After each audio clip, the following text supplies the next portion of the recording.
નમસ્તે મિત્રો, રાધે રાધે, જય શ્રી કૃષ્ણ મિત્રો. ચાલો સાંભળીએ એક નવી ઘટના. સોનિયા ખૂબ જ જુવાન અને સુંદર વિધવા હતી. તેના બાળકનું દૂધ ખતમ થઈ ગયું હતું. કોઈ ઉધાર આપવા તૈયાર ન હતું. જ્યારે તેની મિત્રએ તેને પૈસાના બદલામાં હોટેલમાં એક પુરુષ સાથે રાત વિતાવવાની ઓફર કરી. તે સંતાનની મોહબ્બતમાં તે હોટલ પહોંચી હતી અને તે રૂમમાં ગયા પછી તે પુરુષનો ચહેરો જોયા વિના તેના પગમાં પડી ગઈ હતી. હું મારા બાળકના દૂધ માટે અહીં આવી છું. હું એવી છોકરી નથી. મારી ઇજ્જત બક્ષો. પણ તે જાણતી ન હતી કે તે ખોટા રૂમમાં આવી હતી અને તે સમયે અંડરવર્લ્ડના ડોન એસઆઈ ઇબ્રાહિમ સામે બેઠી હતી, જે તેની ઝૂકેલી નજર પર સ્થિર થઈ ગયો હતો અને અચાનક જ તેનો મનહૂસ, છોકરી, નીકળ મારા ઘરમાંથી. તે મારા દીકરાને ખાઈ ગઈ છે. જ્યારથી તું મારા દીકરાના જીવનમાં આવી છે, તેના જીવનને મુશ્કેલ બનાવી દીધું છે. હવે તને શાંતિ મળી ગઈ હશે. સોનિયાની સાસુએ તેને આંગણામાં ખરાબ રીતે ધમકો માર્યો હતો. તે મોઢામાં ભેરભાઈ જઈને ફર્શ પર પડી હતી. તેના હાથની હથેળીઓ આંગણાના કાચા ફર્શ સાથે ખરાબ રીતે ઘસડાઈ ગઈ અને તેમાંથી લોહી નીકળવા લાગ્યું હતું. સોનિયાએ તડપીને તેની સાસુ તરફ જોયું. તે તેની કમર પર હાથ રાખીને સોનિયાના માથા પર ઊભી રહીને તેને નફરત ભરી નજરોથી ઘૂરી રહી હતી. આ ક્રૂર સ્ત્રીએ આગળ વધીને સોનિયાને તેના વાળથી પકડીને નિર્દયતાથી ઊભી કરી અને તેની સામે ઊભી કરી અને તેના મોઢા પર એક જોરદાર થપ્પડ મારી. આ વખતે સોનિયાના હોઠનો ખૂણો ફાટી ગયો અને તેમાંથી લોહી નીકળવા લાગ્યું. સોનિયા શાંતિથી માર ખાતી રહી, જાણે તે કેવી રીતે હટીલી થઈ ગઈ હતી. તેના પર કોઈ અસર થઈ રહી ન હતી, પરંતુ આંસુ તેની આંખોમાંથી વહી રહ્યા હતા, જે તેના દિલની વાત કહી રહ્યા હતા. મારે ઘરેથી નીકળી જા. મારા દીકરાને ખાઈ ગઈ છે. હવે અહીં શું કરી રહી છે? શું હવે અમને બધાને પણ ખતમ કરી નાખશે? તેની સાસુએ તેની કમર પર એક હાથ મારતા કહ્યું અને તેને ધક્કો મારીને તે ઘરમાંથી બહાર કાઢવા લાગી. હું અત્યારે ક્યાં જઈશ? મારા પર દયા કરો. મને આ રીતે ઘરમાંથી બહાર ન કાઢો. સોનિયા રડતા રડતા તેની સાસુ સામે હાથ જોડ્યા અને તેમની પાસેથી દયાની ભીખ માંગી. પરંતુ તેની સાસુ તે સમયે પોતાની શક્તિના નશામાં ચૂર થઈને તેના પર અત્યાચાર કરી રહી હતી. જ્યારે મારો દીકરો જ મરી ગયો છે, ત્યારે તારી આ ઘરમાં કોઈ જગ્યા નથી. હું તો તેના લીધે માન તને સહન કરવા મજબૂર હતી, પણ હું શું જાણતી હતી કે તું ડાકણ છે, મારા દીકરાને ખાઈ જશે. તારી અપશુકન્યાને લીધે મારો દીકરો મરી ગયો છે. તેની સાસુએ હાથ હલાવતા અત્યંત ઊંચા અવાજે કહ્યું. સોનિયાનું દિલ જાણે કોઈએ ચીરી નાખ્યું. મારા પર નહીં તો તમારા પુત્ર પર તો દયા કરો. હું તેને અત્યારે લઈને ક્યાં જઈશ? તે તમારું જ લોહી છે. તેના ખાતર મને આ ઘરમાં રહેવા માટે જગ્યા આપી દો. સોનિયા તેમની સામે હાથ જોડીને વિનંતી કરી રહી હતી. હું તારા ગંદા અસ્તિત્વને એક ક્ષણ માટે પણ આ ઘરમાં સહન કરવા તૈયાર નથી. હું શું જાણું કે મારા દીકરાનું લોહી છે પણ કે નહીં, કે પછી તું ક્યાંક લઈને આવી છે. સોનિયાની સાસુએ તેને નફરત અને તિરસ્કારથી જોતા તેના અસ્તિત્વના ટુકડા કરી નાખ્યા. સોનિયાએ તરફડીને તેની સામે જોયું. તે કેવી રીતે તેના પાત્ર પર વાર કરી શકે છે. તેને તો આખી જિંદગી પોતાની જાતને સંભાળીને રાખી હતી. તેમના દીકરા સાથે તેના 2 વર્ષ પહેલા જ લગ્ન થયા હતા. તેણે ક્યારેય પોતાના પતિ સિવાય બીજા કોઈનો વિચાર પણ કર્યો ન હતો. તો પછી તે કેવી રીતે તેની જાત પર આટલો મોટો આરોપ લગાવી શકે છે? તેમનો પુત્ર તેમનો નથી, તેમના દીકરાનું લોહી નથી. સોનિયા તરફડીને રડી પડી. તે તેમની સામે હાથ જોડીને બેઠી હતી. મહેરબાની કરીને મારા પર દયા કરો. મને આ રીતે બેસહારા ન કરો. મારી પાસે રહેવા માટે બીજી કોઈ જગ્યા નથી. આ દુનિયામાં બીજું કોઈ ઠેકાણું નથી. તમે પણ જાણો છો કે મારા માતા પિતા આ દુનિયામાં નથી. હું અત્યારે ક્યાં જઈશ? મારા દીકરાને કેવી રીતે પાડીશ? મને ઘરમાંથી બહાર ન કાઢો. સોનિયા તેમના પગ પકડીને ખરાબ રીતે રડી રહી હતી, પણ તેમને સોનિયાની લાચારી પર જરાય દયા ન આવી. ઉલટાનું તેમણે એક ઝટકાથી પોતાનો પગ સોનિયાથી પાછળ કર્યો અને તેને હળવો ધક્કો માર્યો. નીકળી જા મારા ઘરમાંથી. હું તને 1 મિનિટ પણ સહન કરવા તૈયાર નથી. તે મારા દીકરાને ખાઈ ગઈ છે. તારા લીધે આજે મારો દીકરો આ દુનિયામાં નથી, ચાલ્યો ગયો. હું તને કેવી રીતે મારા ઘરમાં રહેવા દઈ શકું? હું તારા સંતાનથી નફરત કરું છું. સોનિયાની સાસુ અત્યાચાર કરવા તૈયાર હતી અને પછી તેમણે સોનિયાના દીકરાને એક ઝટકાથી ઉપાડ્યો. તે 6 મહિનાનું બાળક આ રીતે ઉપાડવાથી તરફડી ગયો. ખૂબ જ ખરાબ રીતે રડવા લાગ્યો. સોનિયાએ આગળ વધીને જલ્દીથી તેમના ખોળામાંથી પોતાના બાળકને લઈ લીધું. તેમનાથી કંઈ પણ અજુગતું ન હતું કે તે તેના બાળકને ઉપાડીને જમીન પર ફેંકી દે. પછી તેમણે સોનિયાને ધક્કો મારીને તેમના ઘરમાંથી બહાર કાઢી દીધી. સોનિયા રડતી ખસડતી રહી ગઈ, પરંતુ તેમને જરાય દયા ન આવી. પોતાના બાળકને છાતીએ લગાવીને ઉઘાડા પગે ઘણીવાર સુધી તેમના ઘરના દરવાજા પર ઊભી રહી અને બહારથી જ વિનંતીઓ કરતી રહી, મને ફક્ત એકવાર ઘરની અંદર આવવા દો. હું તમને વચન આપું છું કે તમે જેમ કહેશો તેમ જ રહીશ. તમારો દરેક હુકમ માનીશ. સોનિયા તેમની વિનંતીઓ કરતી રહી, પરંતુ તે તો બિલકુલ બહેરી બનીને બેઠી હતી. તેમના પર સોનિયાની કંઈ પણ વિનંતી કે આજીજીની પણ કોઈ અસર ન થઈ. સોનિયા આખી રાત ઘરના દરવાજાની બહાર ઊભી રહી. જ્યારે તેને ખાતરી થઈ ગઈ કે અંદરથી દરવાજો નહીં ખુલે અને તેને ઘરમાં જગ્યા નહીં મળે, તો તે પોતાના દીકરાને છાતીએ લગાવીને આગળ વધી ગઈ. સોનિયા 2 વર્ષ પહેલા અરમાન સાથે લગ્ન કરીને આ ઘરમાં આવી હતી. તે દિવસ પછી તેણે ક્યારેય સુખનો શ્વાસ લીધો ન હતો. સોનિયાના પિતા તો પહેલા જ ગુજરી ગયા હતા. તેની માતાએ જ તેને મહેનત મજૂરી કરીને ઉછેર્યો હતો. પરંતુ સોનિયાના લગ્ન પછી તે ખૂબ જ બીમાર રહેવા લાગી હતી. સોનિયાને હંમેશા પોતાની માતાની ચિંતા સતાવતી રહેતી હતી, પરંતુ તે પોતાની સાસુને કારણે મજબૂર હતી. તે પોતાની માતાની સેવા કરી શકતી ન હતી, કારણ કે જેવી તે પોતાના ઘરે જવાની વાત કરતી, તેની સાસુ તેને વાતો સંભળાવતી અને તેને તેની માતાને મળવા દેતી ન હતી. સોનિયા રડતી કસરતી રહેતી જ હતી, પરંતુ તેની સાસુ ન જાણે તેની સાથે શું વેર રાખતી હતી. તેને તેની માતાને મળવા જ ન દેતી હતી.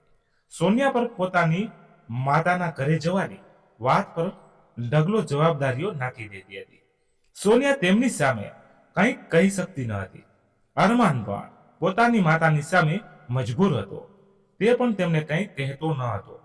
સોનિયા ક્યારેક ફરિયાદ કરતી તો તેને ખૂબ જ ખરાબ રીતે ખીચવાતો હતો. તે પોતાની માતા વિશે કોઈ વાત સાંભળી શકતો ન હતો. સોનિયા ઠંડો શ્વાસ બનીને રહી જતી હતી. આ વખતે સોનિયા આખું અઠવાડિયું પોતાની માતાને મળવા ન જઈ શકી હતી. તેનું દિલ ખૂબ જ બેચેન થઈ રહ્યું હતું. તેણે ઘણીવાર અરમાનને કહ્યું કે તે તેને થોડા સમય માટે તેની માતા પાસે લઈ જાય. તે તેમને મળવા માંગે છે, તેમને જોવા માંગે છે. અરમાનને પણ તેના પર દયા આવી ગઈ હતી. તે તેને લઈ જવા માટે રાજી થઈ ગયો હતો. પરંતુ જ્યારે સોનિયાની સાસુને ખબર પડી કે સોનિયા તેની માતાને મળવા જઈ રહી છે, તો તેમણે ઘરમાં હોબાળો મચાવી દીધો કે સોનિયા તેમની પરવાનગી વિના ઘરની બહાર પગ પણ ન મૂકી શકે. સોનિયા તેમને પગમાં બેસી ગઈ અને તેમની પાસે પરવાનગી માંગવા લાગી. તે પગ એકવાર તેને તેના ઘરે જવા દે, તેની માતાને મળવા દે. આખું અઠવાડિયું થઈ ગયું. તે એકવાર પણ તેમણે મળી નથી. જાણે તે અત્યારે કઈ હાલતમાં હશે. પરંતુ સોનિયાની સાસુએ તેને જવાની સ્પષ્ટ ના પાડી દીધી. અરમાન પણ પોતાની માતાને સામે ચૂપ થઈ ગયો. સોનિયા તેને આશાભરી નજરે જોતી રહી ગઈ, પરંતુ તે તેનાથી નજર ચૂકવીને બહાર નીકળી ગયો. સોનિયા રસોડામાં બેસીને ખૂબ રડી. આજે તેનું દિલ બેસી જઈ રહ્યું હતું. તે પોતાનું દિલ મસળતી પોતાના રૂમમાં ગઈ હતી. તે જ ક્ષણે તેની સાસુની ચીસો પાડતો અવાજ તેના કાનમાં અથડાયો. તેમની દવા લેવાનો સમય થઈ ગયો હતો. સોનિયા બીજા દિવસે પોતાની માતાને મળવા ગઈ હતી. જાણે શું વિચારીને તેની સાસુએ તેને જવાની પરવાનગી આપી દીધી હતી.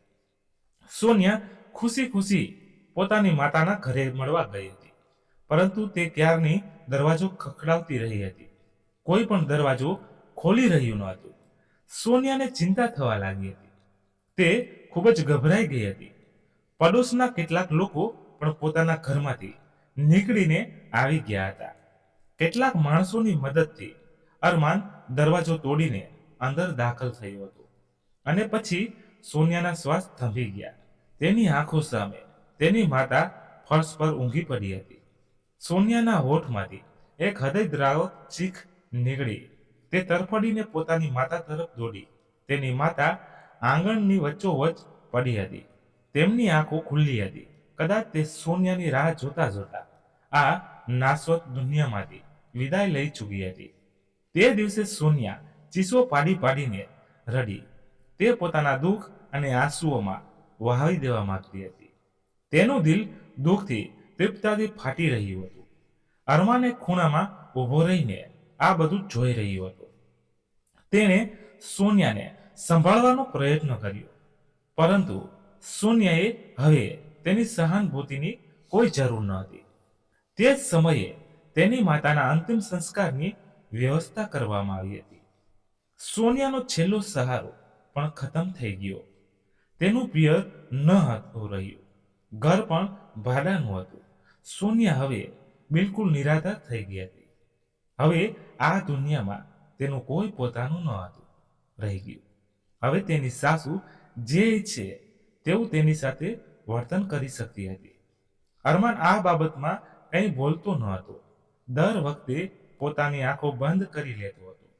તે જ દિવસોમાં સોનિયાને પહેલા બાળકનો જન્મ થયો હતો. સોનિયાએ દીકરાને જન્મ આપ્યો હતો. દીકરાને પામીને અરમાન ખૂબ જ ખુશ હતો, પરંતુ સોનિયાની સાસુનું મોઢું બગડી ગયું હતું. તે પુત્રના જન્મથી બિલકુલ ખુશ ન હતી. તેમને ડર હતો કે તેમનો દીકરો તેમના હાથમાંથી નીકળી જશે અને પછી અરમાન આ દુનિયા છોડીને ચાલ્યો ગયો. તે જે ફેક્ટરીમાં કામ કરતો હતો ત્યાં કરંટ લાગવાથી તેનું મૃત્યુ થયું. તે દિવસ સોનિયા માટે કોઈ કયામતથી ઓછો ન હતો. તે પોતાના દીકરાને છાતીએ લગાવીને ફરી એકવાર ચીસો પાડી પાડીને રડી. તેના પતિનો છાંયો પણ તેના માથા પરથી ઉઠી ગયો હતો. માનને આ દુનિયામાંથી ગયાને માં એક દિવસ થયો હતો અને આજે તેની સાસુએ તેને ઘરમાંથી કાઢી મૂકી. સોનિયા નાનકડા રૂહાનને પોતાની સાથે ચોંટાડીને ચાલી રહી હતી. તેને મંઝિલની કોઈ ખબર ન હતી, ત્યાં સુધી કે તેના પગ પણ ઘાયલ થઈ ગયા હતા. તે રાત્રે સોનિયાએ પોતાના દીકરાને લઈને એક ખાલી દુકાનની બહાર આશરો લીધો હતો. તે દુકાનની બહાર અંધારામાં બેઠી હતી, જેથી તે રસ્તા પર ફરતા રખડતા કૂતરાઓથી બચી શકે. તેની નજર સતત સામેના રોડ પર ટકેલી હતી. તે ત્યાંથી આવતી જતી ગાડીઓને જોઈ રહી હતી, જે ઝડપથી પસાર થઈ રહી હતી, અને તે બેઠીને પોતાના નસીબને રડી રહી હતી. નાનકડો રૂહાન ભૂખથી રખડતા રડતા સૂઈ ગયો હતો. સોનિયાએ દયાભરી નજરે તેને જોયો હતો. તેનો શું વાંક હતો? તે તો જન્મતાની સાથે દુનિયાના અત્યાચારો સહન કરી રહ્યો હતો. સોનિયા પાસે અત્યારે જવા માટે કોઈ જગ્યા ન હતી. તે વિચારી પણ ન હતી શકતી કે તે ક્યાં જાય, કોની પાસે મદદ માંગે. તેને હાલમાં માથું છુપાવવા માટે એક ઠેકાણું જોઈતું હતું, જ્યાં તે પોતાના દીકરાને લઈને રહી શકે. તે આવા રોડ પર નહીં રહે. અહીં તેની જાન પણ સુરક્ષિત ન હતી અને તેની ઇજ્જત પણ સુરક્ષિત ન હતી. આખી રાત આંખોમાં વીતી. તે પોતાના નસીબને રડતી રહી હતી. જો આજે અરમાન જીવતો હોત તો તે ક્યારેય આમ ઠોકર ના ખાતી હોત. સવાર થતાં જ તે પોતાની જગ્યાએથી ઊભી થઈ અને પોતાના એક સંબંધીના ઘરે જવા માટે નીકળી. તેને ખાતરી હતી કે ત્યાંથી ચોક્કસ કોઈ મદદ મળી જશે. સોનિયા પગપાળા જ ઉઘાડા પગે ખાલી ચાલી રહી હતી. રૂહાન તેના ખોળામાં જ જાગી ગયો હતો, પરંતુ સોનિયા તેને ઊંચકીને ચાલતી રહી હતી, ત્યાં સુધી કે તેને તેના સંબંધીની કાકીના ઘરે પહોંચી ગઈ. તેણે પોતાની માતાના મોઢેથી ઘણીવાર તેમની ઉદારતા અને દરિયાની દિલની વાતો સાંભળતી હતી અને પોતે પણ પોતાની માતા સાથે ઘણીવાર તેમના ઘરે આવી ચૂકી હતી. એક નોકરાણીએ દરવાજો ખોલ્યો. સોનિયાના ખરાબ પહેરવેશથી તે તેને ઓળખી શકી નહીં. તેણે સોનિયાને દરવાજા પર જ રાહ જોવા કહ્યું. થોડી વાર પછી તે પાછી આવી અને સોનિયાને લઈને ડ્રોઈંગ રૂમમાં આવી ગઈ. નોકરાણી સોનિયાને ડ્રોઈંગ રૂમમાં છોડીને ચાલી ગઈ. સોનિયા રૂહાનને લઈને ડ્રોઈંગ રૂમમાં પડેલા સોફામાંથી એક પર બેસી ગઈ. થોડી વાર પછી એક સ્ત્રી અંદર આવી. તેણે કિંમતી કપડાં પહેર્યા હતા. સ્ત્રીએ આશ્ચર્યથી સોનિયા સામે જોયું. સોનિયા, તે આ પોતાની શું હાલત કરી નાખી છે? તે સ્ત્રી પરેશાનીથી સોનિયા તરફ આવી. સોનિયા પોતાની જગ્યાએથી ઊભી થઈ. તે આશ્ચર્યથી સોનિયાના ઉઘાડા પગ જોઈ રહી હતી, જે હવે ધૂળથી ભરાઈ ગયા હતા અને તેમાંથી લોહી નીકળી રહ્યું હતું. સોનિયાની આંખોમાંથી અનાયાસે આંસુ નીકળી ગયા. મારી મદદ કરો. મારી પાસે છુપાવવા માટે કોઈ ઠેકાણું નથી. મારા સાસરીવાળાઓએ મને ઘરમાંથી કાઢી મૂકી છે. હું ખૂબ જ આશાઓ લઈને તમારી પાસે આવી છું. સોનિયાએ આશાભર્યા અવાજે સામે ઉભેલી સ્ત્રીને કહ્યું. તે સ્ત્રી પણ સોનિયાને આ હાલતમાં જોઈને પરેશાન થઈ ગઈ હતી. ઠીક છે બેટા, તું બેસ, આપણે બેસીને વાત કરીએ. તે સ્ત્રીએ સોનિયાને પ્રેમથી દિલાસો આપ્યો. સોનિયા પાછી સોફા પર બેસી ગઈ. તે દરમિયાન ડ્રોઈંગ રૂમમાં એક માણસ દાખલ થયો. તે સોનિયાને જોઈને એકદમ થંભી ગયો. તેની નજરોમાં સોનિયાને જોઈને ચમક આવી ગઈ. તે સોનિયાને સુંદરતાથી પ્રભાવિત થયો હતો. તે માણસ સોનિયાના સંબંધીનો કાકો હતો, પરંતુ તેની આંખોમાંથી ટપકતી ખરાબ નિયતથી સોનિયા બેચેન થઈ ગઈ. સોનિયાએ બેચેન થઈને પડખું બદલ્યું. તે સ્ત્રીએ પણ પોતાના પતિની નજરને નોંધી લીધી હતી. સોનિયા ખૂબ જ સુંદર હતી. કોઈનો પણ વિશ્વાસ ડગમગાવી શકે તેમ હતી. તમને કંઈક જોઈએ છે. તે સ્ત્રી તરત જ તે જગ્યાએથી ઊભી થઈ. તે માણસ એકદમ હોશમાં આવ્યો અને નામાં માથું હલાવીને ત્યાંથી ચાલ્યો ગયો. એ વાત તો નક્કી હતી કે હવે સોનિયાને આ ઘરમાં નહીં રહી શકે. હું તમને થોડા પૈસા આપી શકું છું, પણ તેનાથી વધારે હું તમારી કોઈ મદદ કરી શકું તેમ નથી. પોતાના પતિના ગયા પછી તે સ્ત્રીએ અત્યંત વૃક્ષ અવાજ કહ્યું અને સાથે જ પોતાના પર્સમાંથી થોડી નોટો કાઢીને સામે રાખેલા ટેબલ પર મૂકી દીધી. સોનિયાએ માથું છુપાવવા માટે કોઈ ઠેકાણું જોઈતું હતું, પરંતુ સોનિયા શાંત રહી અને તે થોડા પૈસા ઉપાડીને ત્યાંથી નીકળી. તેનું દિલ ખૂબ જ દુઃખી થયું હતું. તે વારવાર પોતાના હાથમાં પકડેલા પૈસા તરફ જોતી હતી, જે તેને ભીખમાંની જેમ આપવામાં આવ્યા હતા. તે જ દરમિયાન તેને પોતાની એક મિત્રનો વિચાર આવ્યો. તે તરત જ તે તેના ઘરે જવા માટે ઊભી થઈ. તેને ત્યાંથી મદદ મળવાની પૂરી આશા હતી. તે ફરી એકવાર પગપાળા ચાલવાનું શરૂ કરી દીધું. પરંતુ આ વખતે ફરક એ હતો કે સ્ત્રીએ દયા ખાઈને સોનિયાને આરામદાયક ચંપલ આપી દીધી હતી. સોનિયા તડકામાં ચાલતી પોતાની મિત્રના ફ્લેટની બહાર પહોંચી. રૂહાન ફરી એકવાર તેના ખોળામાં સૂઈ ગયો હતો. સોનિયાએ તેના ચહેરા પર પોતાનો દુપટ્ટો નાખ્યો હતો. તે તેને તડકાથી બચાવવાનો પ્રયત્ન કરી રહી હતી, પરંતુ તેમ છતાં નાનકડો રૂહાન દર 2 મિનિટે બેચેન થઈ જતો હતો. થોડી વાર પછી સોનિયા પોતાની મિત્રના ઘરની બહાર હાજર હતી. તેની મિત્ર એક ફ્લેટમાં રહેતી હતી. સોનિયા એ દરવાજા પર બેલ વગાડી અને થોડી વાર સુધી રાહ જોવા લાગી. કોઈએ દરવાજો ખોલ્યો નહીં. સોનિયાએ ફરી એકવાર દરવાજા પર બેલ લગાવી બેલનું બટન દબાવ્યું અને ફરીથી રાહ જોવા લાગી. તેના પર અંદરથી પગલાંનો અવાજ આવ્યો. કોઈ દરવાજા તરફ આવી રહ્યું હતું. સોનિયા પોતાના દિલને કાબૂમાં કરવા લાગી. તેના માટે આ છેલ્લો દરવાજો હતો જ્યાં તે આશરો લઈ શકતી હતી. થોડી વાર પછી દરવાજો ખોલ્યો. સોનિયાએ મિત્ર રોમાને પોતાની સામે ઊભેલી જોઈ. સોનિયા, તું આ સમયે મારા ઘરની બહાર શું કરી રહી છે? સોનિયાએ મિત્ર રોમાએ આશ્ચર્યજનક અવાજે પૂછ્યું, મને અંદર આવવા તો દે, તો હું બધી વાત જણાવું. સોનિયાના પગમાં ઊભા રહેવાની શક્તિ રહી ન હતી. તે થોડીક ક્ષણો માટે બેસવા માંગતી હતી. સોનિયાએ થાકી ગયેલા અવાજે કહ્યું. રોમા બધું જોઈને આશ્ચર્યથી એક બાજુ થઈ ગઈ અને સોનિયાને ઘરની અંદર આવવાનો રસ્તો આપી દીધો. સોનિયા અંદર આવીને બેસી ગઈ. તે ખૂબ જ હાંફી રહી હતી. તેના કપાળ પર પરસેવાના નાના નાના ટીપકા ચમકી રહ્યા હતા. તેના છોલાયેલા પગમાં દુખાવાની તીવ્રતા થઈ રહી હતી. સોનિયાએ પોતાના પગ તરફ જોયું તો તેમાંથી હજી પણ લોહી નીકળી રહ્યું હતું. રોમા જોઈને સોનિયા માટે પાણી લઈ આવી. સોનિયાએ એક જ શ્વાસે પાણીનો ગ્લાસ ખાલી કરી દીધો. સોનિયાએ રોહનને સોફા પર સુવડાવી દીધો. રોહન શાંતિથી સૂઈ રહ્યો હતો. રોમા, મહેરબાની કરીને મને થોડા દિવસો માટે તારા ઘરે રહેવા દે. મારી પાસે રહેવા માટે કોઈ જગ્યા નથી. મારા સાસરીવાળાઓએ મને ઘરમાંથી કાઢી મૂકી છે. સોનિયાએ રડતા રડતા વિનંતી કરી તો રોમાએ સ્થિર નજરે તેની સામે જોયું. સોનિયા, હું તને મારી પાસે કેવી રીતે રાખી શકું? તું પણ જાણે છે કે હું એકલી રહું છું, એકલી કમાઈને ખાઉં છું. રોમાએ સોનિયા સામે જોતા ઠંડા અવાજે કહ્યું.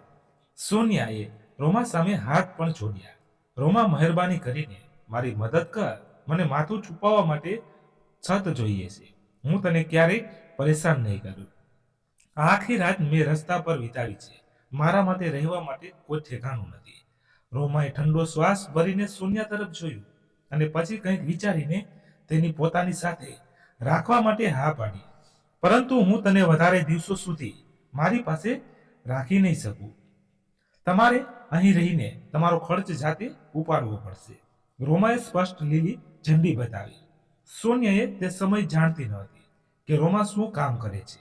તે તો બસ એટલું જ જાણતી હતી કે રોમા એક ફ્લેટમાં એકલી રહે છે. એટલે તેની પાસે ચાલી આવી હતી. ઘણા દિવસો સુધી તો સોનિયા અહીં શાંતિથી રહી હતી. પરંતુ ધીમે ધીમે તેના બધા પૈસા ખતમ થવા લાગ્યા અને પછી એક દિવસ આવ્યો કે રોહન ભૂખથી રડવા લાગ્યો. પરંતુ સોનિયા પાસે તેને કંઈ પણ ખવડાવવા માટે, પીવડાવવા માટે પૈસા ન હતા. સોનિયાએ રોમાને કહ્યું તો રોમાએ કપાળ પર ભમરો ચડી ગયો. તેણે ગુસ્સે થઈને સોનિયા તરફ જોયું. મેં તને પહેલા જ કહ્યું હતું કે તારે તારો ખર્ચ જાતે ઉપાડવો પડશે. હું તારો કોઈ ખર્ચ ઉપાડી શકું તેમ નથી. સોનિયા, મારા પોતાના જ ખર્ચ ઓછા છે, તો હું તારો ખર્ચ કેવી રીતે ઉપાડું? સોનિયા તરફ જોતા ગુસ્સાથી કહ્યું. મહેરબાની કરીને રોમા, મારી મદદ કર. મારું બાળક ભૂખ્યું છે. મારી પાસે તેને દૂધ પીવડાવવા માટે પણ પૈસા નથી. સોનિયાએ રડતા રડતા રોમા સામે હાથ જોડ્યા. ઠીક છે, તો હું જે કામ કરું છું તે તું પણ કરી શકે છે. પછી તારી પાસે પૈસાની કોઈ કમી નહીં રહે, કારણ કે હું તને કોઈ પૈસા આપી શકું તેમ નથી. રોમાએ સ્પષ્ટ લીલી ઝંડી બતાવી. સોનિયા તરત જ તે કામ માટે રાજી થઈ ગઈ. ઠીક છે, તો તું મને જણાવી દે કે તું કયું કામ કરે છે. હું પણ તે જ કામ કરીને પૈસા કમાઈ લઈશ. રોમાએ હસતા હસતા સોનિયા તરફ જોયું. હું ધંધો કરું છું અને તેના દ્વારા પૈસા કમાઈ રહી છું. જો તને વળે પૈસા, જો આટલી જરૂર છે તો તું પણ પૈસા કમાઈ શકે છે. રોમાની વાત સાંભળીને સોનિયા થોડી ક્ષણ માટે સ્થિર થઈ ગઈ. તે આવું કેવી રીતે કરી શકે? તે આ બધું કેવી રીતે કરી શકે છે? તે પોતાને કેવી રીતે વહેંચી શકે? સોનિયા ગુસ્સાથી ઉઠીને પોતાના રૂમમાં આવી ગઈ. રૂમમાં રૂહાન વારવાર રડતો હતો. સોનિયાથી તેની હાલત જોવાઈ રહી ન હતી. આખી રાત આવી રીતે વીતી ગઈ. બીજો દિવસ પણ શરૂ થઈ ગયો, પરંતુ સોનિયા પાસે ખાવા માટે કંઈ નહોતું અને તે રૂહાનને પણ કંઈ ખવડાવી શકતી નહોતી. આવી જ રીતે આખો દિવસ પણ વીતી ગયો. સોનિયાથી રૂહાનનું રડવું જોવાઈ રહ્યું નહોતું, એટલે તે આ કામ કરવા માટે રાજી થઈ ગઈ. તે રોમા પાસે બહાર ગઈ. ઠીક છે રોમા, મને જણાવ કે કેવી રીતે કરવાનું છે, શું કરવાનું છે. હું આ કામ કરવા માટે રેડી છું. મારે બસ મારા બાળકનું પેટ કોઈ પણ હાલતમાં ભરવું છે. રોમાએ હસીને સોનિયા સામે જોયું, પરંતુ સોનિયાએ નજર ઝુકાવી દીધી. તે કદાચ પોતાની આત્મસન્માનને ઘાવ પર લગાવવા માંગતી ન હતી.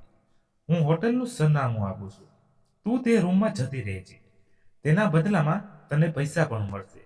રૂમાએ તેને એક હોટેલનું સરનામું જણાવ્યું અને સાથે જ રૂમ નંબર પણ જણાવ્યો કે તેણે એક માણસ સાથે વાત કરી દીધી છે.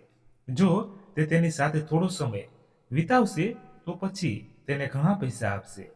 સોનિયા ભારે હૃદય આ કામ કરવા માટે રાજી થઈ ગઈ, પરંતુ તે વારવાર પોતાની જાતે ધિક્કારી રહી હતી. તે આવું કેવી રીતે કરી શકે? પરંતુ પોતાના બાળકની ભૂખ સામે તેને કંઈ દેખાઈ રહ્યું ન હતું. તે બસ કોઈ પણ હાલતમાં રૂહાનનું પેટ ભરવા માંગતી હતી. રૂહાનની ભૂખથી તરફડતી હાલત પણ તેનાથી જોવાઈ રહી ન હતી. તેના પોતાના પેટમાં કોઈનું ન હતું તો તે તેને ક્યાંથી ખવડાવે? સોનિયા સંતાનની મમતામાં તે હોટલમાં પહોંચી ચૂકી હતી. રોમા પહેલેથી જ રૂમ નંબર જણાવી ચૂકી હતી, જ્યાં તે માણસ સોનિયાની રાહ જોઈ રહ્યો હતો. સોનિયા તે હોટલના રૂમની સામે જઈને ઊભી રહી ગઈ હતી. રૂહાન તેના ખોળામાં હતો અને રડતા રડતા સૂઈ ગયો હતો. સોનિયા હૃદય તે રૂમમાં દાખલ થઈ. રૂમનો દરવાજો ખુલ્લો હતો. સોનિયાની આંખમાંથી એક આંસુ ટપકી પડ્યું. આજે તેને અરમાનની ખૂબ જ યાદ આવી. જો આજે તે જીવતો હોત તો તેને આ બધું ન કરવું પડત. તે ઓછામાં ઓછું પોતાના બાળકનું પેટ તો ભરી દે. સોનિયા રૂહાનને લઈને રૂમમાં દાખલ થઈ, પરંતુ તેનું શરીર ખૂબ જ ધ્રુજવા લાગ્યું. તેને ઠંડા પરસેવા આવવા લાગ્યા. સોનિયાએ રૂમમાં દાખલ થતાં જ સામેની દિશામાં જોયું, જ્યાં એક માણસ સોફા પર બેઠો લેપટોપ પર પોતાના કામમાં વ્યસ્ત હતો. સોનિયા તરત જ તે માણસ તરફ દોડી અને તેના પગમાં બેસી ગઈ. મારું બાળક ભૂખ્યું છે. ગઈ રાતથી તેણે કંઈ ખાધું નથી. હું મારા બાળકની ભૂખના કારણે અહીં આવી છું. મહેરબાની કરીને મારી ઇજ્જત બચાવો. હું એવી છોકરી નથી. હું આમ કામ કરી શકું તેમ નથી. મને કોઈ ઇજ્જતવાળી નોકરી અપાવી દો. સોનિયા એક શ્વાસમાં બધું ભૂલી ગઈ અને રડતા રડતા તે માણસ સામે હાથ જોડ્યા. સોનિયા માથું ઝુકાવીને બસ રડતી રહી. તેનામાં હિંમત ન હતી કે તે નજર ઉઠાવીને સામે જોઈ શકે. જ્યારે બીજી બાજુ તે જાણતી ન હતી કે તે આ સમયે ખોટા રૂમમાં આવી ગઈ છે. સોનિયા રૂમ નંબર ભૂલી ગઈ હતી અને બીજા કોઈના રૂમમાં આવી ગઈ હતી. તે આ વાતથી બિલકુલ અજાણ હતી. સોનિયા જાણતી ન હતી કે અત્યારે તે અંડરવર્લ્ડના સામાન્ય માણસ એસઆઈ ઇબ્રાહિમ સામે બેઠી હતી. એસઆઈ ઇબ્રાહિમ તેની ચૂકેલી પાંપણો પર સ્થિર થઈ ગયો હતો. તે શ્વાસ રોકીને તેને જોઈ રહ્યો હતો. સોનિયા માથું ઝુકાવીને રડવાના વ્યસ્ત હતી. જો તમે મારી મદદ ન કરી શકો તો હું અહીંથી જતી રહીશ, પરંતુ હું મારી ઇજ્જતનો સોદો નહીં કરી શકું. મારા માટે મારી ઇજ્જત જ સૌથી મોટી છે. હું બસ મારા બાળકની ભૂખથી મજબૂર થઈને અહીં આવીશું. મારામાં એટલી શક્તિ નથી કે હું તેનું પેટ ભરી શકું. એટલા માટે આમ ઠોકરો ખાઈ રહી છું. સોનિયાએ રડતા રડતા કહ્યું, તારો પતિ ક્યાં છે? એ સાહેબ ઇબ્રાહિમે ન ઈચ્છા પૂછવા છતાં સોનિયાને સવાલ કર્યો. સોનિયાએ નજર ઉઠાવીને પોતાની સામે ઊભેલા વ્યક્તિને જોયું. મારા પતિ આ દુનિયામાં નહીં. મારા સાસરીવાળાઓએ મને ઘરમાંથી કાઢી મૂકી છે. મારા માતા પિતા પણ મરી ગયા છે. હવે આ દુનિયામાં મારું કોઈ પોતાનું નથી. સોનિયાના અવાજમાં દુનિયાભરનું દુઃખ સમાયેલું હતું. એસાઈ ઇબ્રાહિમે અનાયસે પોતાના દિલ પર હાથ મૂક્યો. તેને અજાણે કેમ આ છોકરીનું દુઃખ દર્દ મહેસૂસ કરી રહ્યું હતું. જો તમે મારી મદદ કરી શકો તો કરી દો, નહીતર હું મારો સોદો નહીં કરી શકું.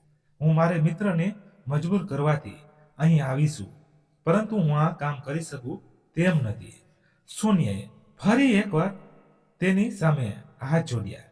તે અત્યાર સુધી એસાઈ ઇબ્રાહિમને તે જ વ્યક્તિ સમજી બેઠી હતી. તે જ દરમિયાન રૂહાન ઉઠી ગયો અને ફરી એકવાર ભૂખથી રડવા લાગ્યો. એસાઈ ઇબ્રાહિમે તે નાના બાળકોને જોયો, જેના ફૂલેલા ગાલ રડવાના કારણે લાલ થઈ ગયા હતા. એ ઇબ્રાહિમે પોતાના ફોન ઉપાડીને કોઈને પોતાના રૂમમાં આવવાનો આદેશ આપ્યો. સોનિયા શાંતિથી આ બધું જોઈ રહી હતી. થોડી ક્ષણો બાદ યુનિફોર્મમાં એક સ્ત્રી આવી.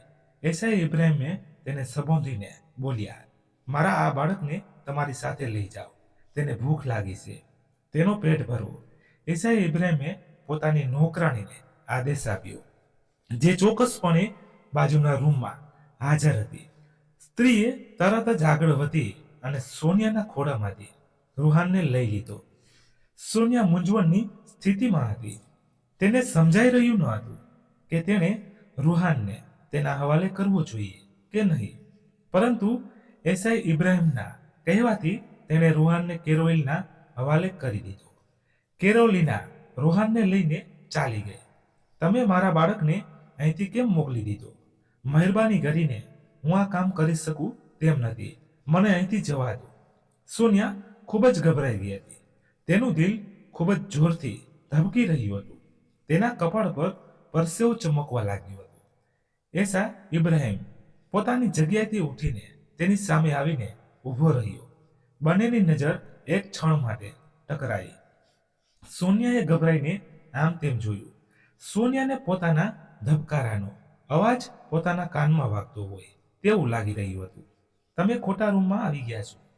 હું તે માણસ નથી જેના માટે તમે અહીં આવ્યા છો. ઇબ્રાહિમે પોતાની છાતી પર હાથ બાંધતા અત્યંત શાંતિથી સોનિયાના માથા પર આ રહસ્ય ખોલ્યો હતો. સોનિયાની આંખો ફાટી ગઈ હતી. તે અત્યંત અવિશ્વાસથી ઇબ્રાહિમ તરફ જોઈ રહી હતી. હું અંડરવર્લ્ડનો ડોન એસઆઈ ઇબ્રાહિમ છું. અત્યારે તમે જે હોટલના રૂમમાં ઊભા છો તે એક સામાન્ય માણસ પણ ભાડે ન લઈ શકે. તમારી મિત્રએ તમને જે માણસ પાસે મોકલ્યા હતા તે માણસ ચોક્કસપણે આ હોટલમાં કોઈ સામાન્ય રૂમમાં હાજર હશે અને તમારી રાહ જોઈ રહ્યું હશે. સોનિયાને લાગ્યું કે તે શ્વાસ નહીં લઈ શકે. તે આટલી મોટી ભૂલ કેવી રીતે કરી શકે? તેના ચહેરાનો રંગ ફીકો પડી ગયો હતો. એસઆઈ ઇબ્રાહિમે તેના ચહેરાના હાવભાવને નોંધી લીધા. તે જાણે સુરક્ષિત થઈ ગયો. મારું બાળક મને લાવી આપો. મારે અહીંથી જવું છે. સોનિયાનો શ્વાસ ખુલી ગયો હતો. ગભરાટના કારણે તેને કંઈ સમજાઈ રહ્યું ન હતું. સોનિયા જલ્દીથી પાછળ ફરીને રૂમમાંથી નીકળવા લાગી. પરંતુ એસા ઇબ્રાહિમે તેનો હાથ પકડીને તેને રોકી દીધી. તમે શું સમજો છો કે તમે કોઈ પણ માણસના રૂમમાં આ રીતે જશો અને તે તમારી ઇજ્જત બચાવી લેશે? એસા ઇબ્રાહિમે સળગતા અવાજે સોનિયાને કહ્યું. તેની વાત સાંભળીને સોનિયાની આંખોમાં આંસુ આવી ગયા. જેણે તેને માન પોતાના ગળામાંથી અંદર ઉતાર્યા.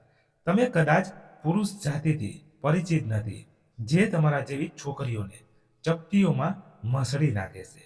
શું વિચારીને તમે તમારો સોદો કરવા આવ્યા હતા? તમારાના દીકરો ભૂખ્યો હતો તો ભૂખ્યા રહેવા દેતા, પરંતુ આ પગલું તો ન ઉઠાવતા.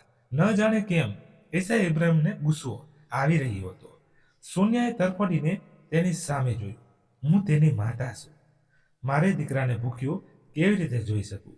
તે તમારો દીકરો નથી, એટલે તમારા માટે આ વાત કરવી ખૂબ જ સરળ છે. સોનિયાએ ગુસ્સાથી કહ્યું. તેની વાત સાંભળીને એસા ઇબ્રાહિમના ચહેરા પર સ્મિત છવાઈ ગયું. ઠીક છે, તો તું આ સુંદર શરીર મને સોંપી દે. હું તને તેના બદલામાં ઘણા પૈસા આપીશ. જો તે માણસ નહીં તો હું તો છું જ ને. એસા ઇબ્રાહિમે તેની તરફ ઝૂકીને ગંભીર અવાજે કહ્યું. સોનિયાએ પોતાનો ચહેરો સળગતો હોય તેવું લાગ્યું. તેથી આંખોમાંથી આંસુ સરી પડ્યા. તમે બધા લોકો ખૂબ જ ક્રૂર છો. એક લાચાર અને મજબૂરીનો ફાયદો ઉઠાવતા તમને જરા પણ દયા નથી આવતી. સોનિયાએ નિરાશા ભરી નજરે એસા ઇબ્રાહિમ તરફ જોતા કહ્યું. હું ફક્ત તમને સમજાવી રહ્યો છું. છોકરી, જે રસ્તા પર ચાલવાનો તે પ્રયત્ન કર્યો હતો તે રસ્તો તારા માટે નથી બન્યો. એટલા માટે ભૂલીને પણ આ રસ્તા પર જવાનો પ્રયત્ન ન કરતી. જો તારી ઇજ્જતને કંઈ થઈ ગયું તો તારા જેવી છોકરી બે મોત મરી જશે. એસાઈ ઇબ્રાહિમે તેનો હાથ મજબૂતથી પકડીને તેને અરીસો દેખાડ્યો હતો.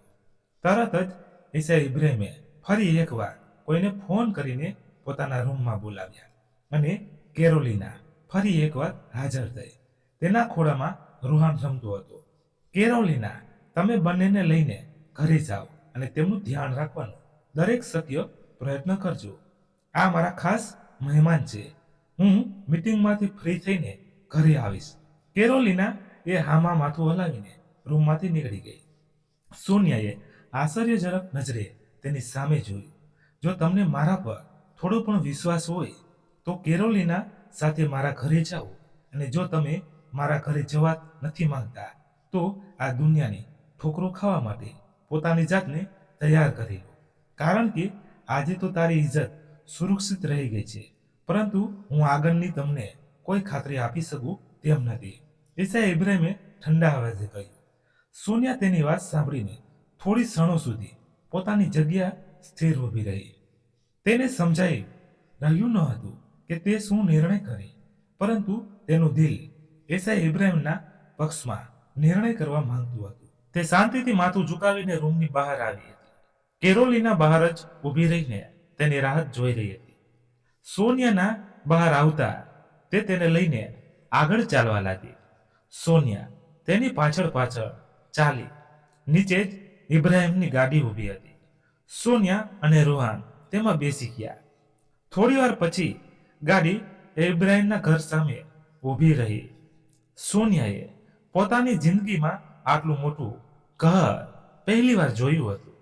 તે આશ્ચર્યથી આ બધું જોઈ રહી હતી. કેરોલિના તેને લઈને ઘરની અંદર આવી ગઈ હતી.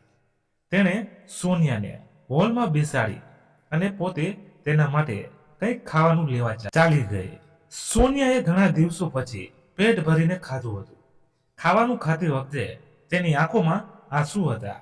ખાવાનું ખાઈને કેરોલિનાએ તેને એક રૂમમાં લઈ ગઈ. સોનિયાએ રોહનને પેટભર બેસાડ્યો અને પોતે પણ તેની બાજુમાં બેસી ગઈ. ઘણા દિવસો પછી પોતાને શાંત અનુભવી રહી હતી. તેને સમજાઈ રહ્યું ન હતું કે ઇબ્રાહિમે તેને પોતાના ઘરમાં રહેવાની જગ્યા કેમ આપી છે, તે તેના પર ઉપકાર કેમ કરી રહ્યો છે. પરંતુ તે સમયે તેને માનસિક રીતે ખૂબ જ થાકી ગઈ હતી. રોહન સૂઈ ગયો હતો, એટલે તે પણ તેની સાથે સૂઈ ગઈ અને ક્યારેક ઊંઘની આગોશમાં સરી પડી. તેને કંઈ ખબર જ ન પડી. તેની આંખ ખુલી તો રાત થઈ ગઈ હતી. તેને સમજાયું નહીં કે તેની આંખ કેમ ખુલી, પરંતુ ફરી એકવાર દરવાજા પર ટકોરા પડ્યા. કોઈ ધીમેથી દરવાજો ખખડાવી રહ્યું હતું. સોનિયા ઉઠીને દરવાજો ખોલ્યો તો સામે જ કેરોલિના વિનમ્રતાથી હાથ જોડીને ઊભી હતી. મેડમ, રાત્રિ ભોજનનો સમય થઈ ગયો છે. તમે તમારા રૂમમાં જ રાત્રિ ભોજન કરશો કે ડાઇનિંગ ટેબલ પર આવશો? કેરોલિનાએ સોનિયાને પૂછ્યું. હું ડાઇનિંગ ટેબલ પર જ આવી રહી છું, સોનિયાએ જવાબ આપ્યો અને મોં ધોઈને નીચે આવી ગઈ. તે ઈસા ઇબ્રાહિમને મળવા માંગતી હતી. તે જાણવા માંગતી હતી કે તે તેને પોતાના ઘરમાં કેમ લઈને આવ્યો છે. પરંતુ જ્યારે તે નીચે આવી ત્યારે ડાઇનિંગ ટેબલ પર કોઈ ન હતું, પરંતુ વિવિધ પ્રકારની વાનગીઓ ડાઇનિંગ ટેબલ પર હાજર હતી. સોનિયા એક ખુરશી ખેંચીને બેસી ગઈ, પરંતુ ઈસા ઇબ્રાહિમ ત્યાં હાજર ન હતો. સોનિયાએ પૂછ્યું, તમારા સર ક્યાં છે? તે જમશે નહીં. સર આજે મીટિંગના સંબંધમાં વિદેશ ગયા છે. તેઓ થોડા દિવસોમાં આવી જશે. ત્યાં સુધી તેઓ અમને ખાસ સૂચના આપીને ગયા છે કે અમે તમારું ખૂબ ધ્યાન રાખીએ. એટલે તમને કોઈ પણ વસ્તુની જરૂર હોય તો તમે મને કહી શકો છો. કેરોલિનાએ હાથ જોડીને વિનમ્ર અવાજે કહ્યું. સોનિયા શાંત રહી ગઈ અને પછી તેણે એક નજર ડાઇનિંગ ટેબલ પર નાખી. તમને આટલું બધું મારા માટે બનાવવાની જરૂર ન હતી. તે શરમાઈ ગઈ. કેરોલિના હસીને તેની પ્લેટમાં ખાવાનું નાખવા લાગી. તે ક્ષણે રૂહાનના રડવાનો અવાજ આવ્યો. તમે આરામથી બેસીને ખાઓ, હું તમારા બાળકને લઈ આવું છું. કેરોલિના રૂહાનને લેવા ચાલી ગઈ. સોનિયાને સમજાઈ રહ્યું નહીં કે તેની સાથે શું થઈ રહ્યું છે. તેના થોડા કોડિયા ખાધા તેની ભૂખ મરી ગઈ. તે સમયે તે અંડરવર્લ્ડ ડોનના ઘરમાં હતી. સોનિયાએ ખાવાનું ખાઈ લીધું. પછી તે રોહનને લઈને પાછી રૂમમાં આવી. થોડી વાર પછી કેરોલિના તેના રૂમમાં એક ડોક્ટરને લઈને આવી, જે રોહનની તપાસ કરી રહ્યું હતું. તે ડોક્ટરને પણ ઈસા ઇબ્રાહિમે મોકલ્યો હતો. રોહન 2 દિવસથી ભૂખ્યો હતો, એટલે તેને ડર હતો કે ક્યાંક રૂહાનની તબિયત ખરાબ ન થઈ જાય. ડોક્ટરે રૂહાનની તપાસ કર્યા પછી તેને કેટલીક દવાઓ લખી આપી. સોનિયા આશ્ચર્યચકિત થઈ ગઈ. સોનિયાએ આ ઘરમાં રહેતા 1 અઠવાડિયું થઈ ગયું હતું, પરંતુ એસઆઈ ઇબ્રાહિમ હજી સુધી પાછો આવ્યો ન હતો. કેરોલિનાએ સોનિયાને પહેરવા માટે થોડા કપડાં આપ્યા, કારણ કે સોનિયા પાસે પહેરવા માટે કપડાં પણ ન હતા. તે કપડાં ખૂબ જ મોંઘા હતા. સોનિયા આશ્ચર્યથી ક્યારેક કપડાં જોતી તો ક્યારેક કેરોલિનાને જોઈ રહી હતી. કેરોલિનાએ આ બધાની શું જરૂર હતી? આ કપડાં તો ખૂબ મોંઘા છે, હું આ કેવી રીતે રાખી શકું? સોનિયાએ સંકોચ સાથે કહ્યું, આ બધા કપડાં તમારા માટે સરે મોકલ્યા છે. કેરોલિનાએ ફરી એકવાર હસીને જવાબ આપ્યો. કેરોલિનાને પણ નાજુક સોનિયા ખૂબ જ સારી લાગી હતી. જાણે નસીબ તેને કેવી રીતે અહીં લઈ આવ્યું હતું. સ્ત્રીઓના નામથી પણ નફરત કરનારા એસા ઇબ્રાહિમ ન જાણે કેમ તેના પર આમ પૈસા ઉડાવી રહ્યો હતો. તેણે તેને પોતાના ઘરમાં રહેવાની જગ્યા આપી હતી. સોનિયા ઠંડા શ્વાસ ભરીને રહી ગઈ. અહીં સુધી કે 1 મહિનો થઈ ગયો, પરંતુ એસા ઇબ્રાહિમ પાછો આવ્યો ન હતો. સોનિયા અહીંથી જવા માંગતી હતી. તે આખરે અહીં ક્યાં સુધી રહી શકે? તે કોઈ પ્રકારનો ઉપકાર ક્યાં સુધી લઈ શકે? તે કેરોલિના પાસે હોલમાં ચાલી ગઈ. તે સમયે કેરોલિના હોલમાં સોફા પર બેસીને હિસાબ કિતાબમાં વ્યસ્ત હતી. કેરોલિના, હું અહીંથી જવા માંગુ છું.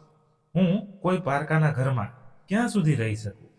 જો તમે મને કોઈ નોકરી અપાવી દો તો તમારો ઉપકાર થશે. સોનિયાએ કેરોલિના તરફ જોતા આશાથી કહ્યું, સરનો ઓર્ડર છે કે જ્યાં સુધી તેઓ પાછા ન આવે ત્યાં સુધી તમે અહીંથી ક્યાંય નહીં જઈ શકો. તેમ છતાં તેઓ 2 દિવસ પછી પાછા આવી રહ્યા છે. જો તમને કોઈ વસ્તુની જરૂર હોય તો તમે મને જણાવી શકો છો, અથવા ડ્રાઈવર સાથે ખરીદી કરવા જઈ શકો છો. કેરોલિના એ હંમેશાની જેમ પોતાના નરમ અવાજમાં હસતા હસતા કહ્યું.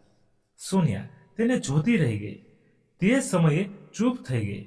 તેણે નિર્ણય કરી લીધો હતો કે જ્યારે એસા ઇબ્રાહિમ પાછો આવશે ત્યારે તે તેની સાથે પોતાની નોકરીની વાત કરશે અને અહીંથી જતી રહેશે.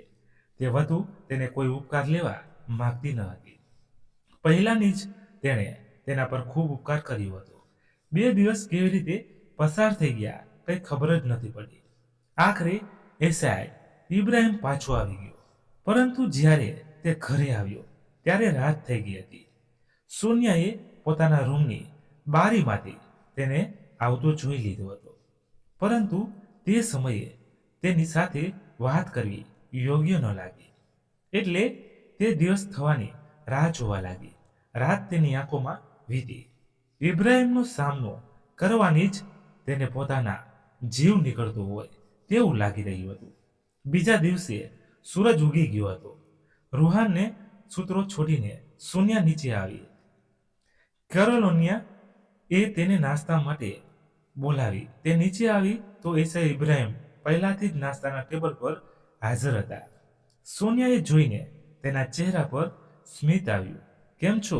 તમે? આશા છે કે મારી ગેરહાજરીમાં તમને કંઈ અહીં મુશ્કેલીઓનો સામનો ન કરવો પડ્યો હોય. એસા ઇબ્રાહિમે નરમ અવાજે તેને સંબોધીને કહ્યું. સોનિયા ઠંડો શ્વાસ ભરી રહી ગઈ. હું તમારા ઘરમાં ક્યાં સુધી રહી શકું? હું હવે અહીંથી જવા માંગુ છું. સોનિયાએ ધીમેથી કહ્યું. તેની વાત સાંભળીને ઇબ્રાહિમના કપાળ પર કરચલીઓ પડી ગઈ. અહીંથી કેમ જવા માંગો છો? એસા ઇબ્રાહિમે સોનિયા તરફ જોતા વિચિત્ર સવાલ કર્યો. જે તે સમયે સોનિયાને તે ખૂબ જ વિચિત્ર લાગ્યું. હું અહીં કેવી રીતે રહી શકું? આ તમારું ઘર છે. હું તમારા પર વધુ બોજ બનવા નથી માંગતી. પહેલાથી તમે મારા પર ઘણા ઉપકાર કરી ચૂક્યા છો. બસ એક વધુ ઉપકાર કરી દો. ક્યાંક મને નોકરી અપાવી દો. સોનિયાએ પોતાના હાથની આંગળીઓ મરડોતા કહ્યું. એસા ઇબ્રાહિમ શાંત નજરે થોડી વાર સુધી તેને જોતો રહ્યો અને પછી તેને સંબોધ્યો. સોનિયા, મને વાત ફેરવીને કરવાની ટેવ નથી. તમે મને પહેલી જ નજરમાં ગમી ગયા છો અને હું તમારી સાથે લગ્ન કરવા માંગુ છું. હું નથી ઈચ્છતો હું તમને દુનિયાના દયા પર એકલા છોડી દઉં. એસા ઇબ્રાહિમે ગંભીર અવાજે કહ્યું. સોનિયા સ્તનબંધ થઈને તેનો ચહેરો જોઈ રહી હતી. તેને પોતાની સાંભળવાની શક્તિ પર વિશ્વાસ ન હતો થઈ રહ્યો. તમે શું કહી રહ્યા છો? તમે જાણો છો કે મારો એક દીકરો છે. સોનિયાને સમજાયું નહીં કે તે તેને શું કહે. આ વાતથી શું ફરક પડે છે? એસાએ ઇબ્રાહિમે હાથની મુઠ્ઠી બનાવીને પોતાની દાઢી પર રાખતા પૂછ્યું. સોનિયા સ્થિર થઈને તેની સામે જોઈ રહી હતી. મેં ક્યારેય વિચાર્યું ન હતું કે હું બીજા લગ્ન કરીશ. મારો અને તમારો કોઈ મેળ નથી. હું વિધવા છું અને એક બાળકની માતા છું. તમે મને તમારા ઘરમાં રહેવાની જગ્યા આપી તે તમારો મારા પર સૌથી મોટો ઉપકાર છે. હું તેનાથી વધારે તમારો ઉપકાર લઈ શકું તેમ નથી. સોનિયાએ જાણે કેમ પોતાની વાત પૂરી કરી. તેનું દિલ ખૂબ જ જોરથી ધબકી રહ્યું હતું. એસીની ઠંડીમાં પણ તેના કપાળ પર પરસેવો આવી ગયો હતો. સોનિયા, મેં પહેલા પણ કહ્યું છે કે તમે આ ઘરથી ક્યાંય જઈ શકતા નથી. હું હવે તમારા મામલામાં કોઈ પર તેમ નથી. હું હવે તમને ઇજ્જતથી મારા જીવનમાં સામેલ કરવા માંગુ છું. ઇબ્રાહિમે નિર્ણાયક અવાજમાં કહ્યું. આજે રાત્રે આપણા લગ્ન છે અને આ હું તમને પૂછી નથી રહ્યો પરંતુ જણાવી રહ્યો છું. એસાએ ઇબ્રાહિમ આ કહેતા પોતાની જગ્યાએથી ઉઠ્યો અને ઘરમાંથી નીકળી ગયો. સોનિયા તનબંધ બેસી રહી. તે નાસ્તો કર્યા વિના ઉઠીને પોતાના રૂમમાં આવી ગઈ. તેને સમજાયું નહીં કે તેની સાથે શું થઈ રહ્યું છે. આખો દિવસ કેવી રીતે પસાર થઈ ગયો તેને કંઈ ખબર જ ન પડી. રાત્રે કેરોલિના તેના માટે લાલ રંગનો સુંદર જોડો લઈને આવી. સોનિયાએ હસતા રમતા રૂહાન તરફ જોયું અને પછી રૂહાનના ખાતર એસાએ ઇબ્રાહિમ સાથે લગ્ન કરવા માટે હા પાડી. તે રૂહાનને ભૂખ્યો જોઈ શકતી ન હતી. તે પોતાના દીકરાના ખાતર આ લગ્ન કરવા માટે રાજી થઈ ગઈ હતી. મેરેજ સર્ટિફિકેટ પર સહી કરતી વખતે તેને અરમાનની યાદ આવી, પરંતુ તે અરમાનની બધી યાદોને પાછળ છોડી દેવા માંગતી હતી અને તે પોતાની જિંદગીમાં આગળ વધી ગઈ. તો મિત્રો, શું સોનિયાએ લગ્ન કરીને સાચું કર્યું કે પછી તેને ક્યાંય બીજે જતું રહેવું જોઈતું હતું? તમારો અભિપ્રાય કોમેન્ટ બોક્સમાં જરૂર આપો.